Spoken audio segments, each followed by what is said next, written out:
و ضیعه فقط تعلق به غصن من، اونا که روزه را نادیده میگیرن و روزه نمیگیرن، اینا به شاخه های از زقوم آویزونه. اونم روزه، ماه مبارک رمضان، اونم رمضان ها که اصلا کلمه رمضان آدم بفهمه عاشق رمضان میشه. شعبان، چرا میگن شعبان؟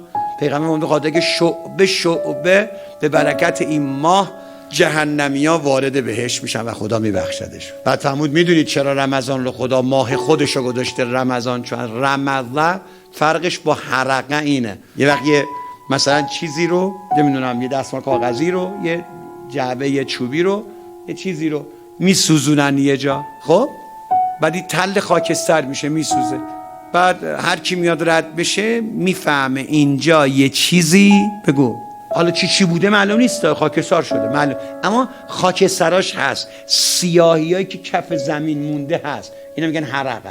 اما رمضه یعنی یه چیزی رو بسوزونن، آثار از خاکسترش هم بگو نباشه، سیاهیای کف زمین، یعنی هر کی رد بشه اصلا بگه نه چیزی هیچ اتفاقی نمیفته، درصد که گناه ها رو همه رو سوختن. حضرت فرمود به برکت ماه رمضان کسی که روزه میگیره تمام گناهاشو میسوزونن به طوری که خودش روز قیامت پروندهشو میبینه شک میکنه، ورق میزنه میگه پس این باغه نی ویلا چی تو شد پس اون رو تو بازار چرا اون نی چرا این نی.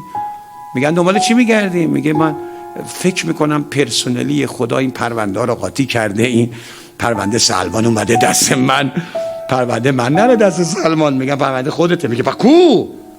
میگن به برکت ماه مبارک، میگه حرمت برای رمضان قائل شدی، گناهاتو بخشیدی.